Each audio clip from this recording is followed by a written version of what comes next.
So this is NOCLAR, non-compliance of laws and regulation. It is a part of SA 250 only, as we have discussed.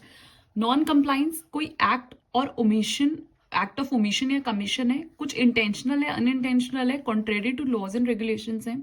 Commit किसने किया है? Client या employing organisation ने, TCWG ने, management ने या employees ने. पर इंक्लूड क्या नहीं करेगा? पर्सनल कोई मिसकंडक्ट है या फिर parties other than listed parties का. तो एप्लीकेबिलिटी क्या है नॉकलार की इंडिया में?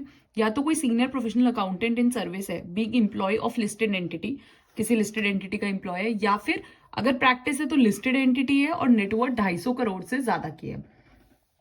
ओके, इंपॉर्टेंट फैक्ट्स क्या है नॉकलार के बारे में? एक्सपर्टीज ऑफ लॉ की कोई जरूरत नहीं है. Clearly trivial personal misconduct out of purview. Clearly trivial है अगर कोई चीज, मतलब जिसकी ज्यादा वैल्यू नहीं है, या फिर पर्सनल है तो आउट ऑफ परव्यू है. Then disclosure of authority that contrary to law not required. कोई भी अथॉरिटी को डिस्क्लोज करना जो लॉ के अगेंस्ट में है उसकी जरूरत नहीं है. Not responsible to investigate, insuring complete compliance.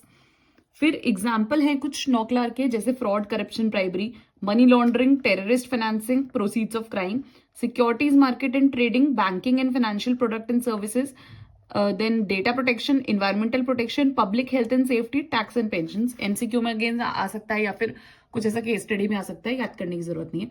Steps क्या है? मैटर को अंडरस्टैंड करो, एड्रेस करो मैटर को, एडवाइस लो, डिटरमाइन करो कि कोई फर्दर एक्शन की जरूरत है कि नहीं, डॉक्यूमेंटेशन करो, इमिनेंट ब्रीच देखो, whether to disclose, appropriate authority को डिस्क्लोज करने की जरूरत है कि नहीं है.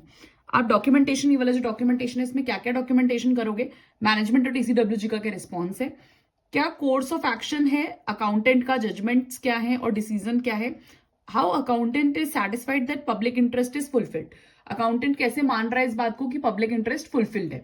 देन ऐसे 250 वर्सेस नॉकलार क्या बोलता है? 250 सिर्फ ऑडिट पे लगता है, नॉकलार सर्विस एंड प्रैक्टिस पे भी लगता है. 250 कवर करता है सिर्फ डायरेक्ट इफेक्ट, नॉकलार सब्सटैंशियल हार्म को कवर करता है. 250 के जो स्टेक होल्डर्स हैं वो डिफाइंड नहीं है, कोई भी स्टेक होल्डर्स हो सकते हैं. इसमें इन्वेस्टर्स, क्रेडिटर्स, इंप्लॉइज या जनरल पब्लिक है. और इमिनेंट ब्रीच ऑफ लॉ जो है उसका कोई प्रोविजन 250 में नहीं है. This is about NOCLAR, a kind of a part of SA 250 only.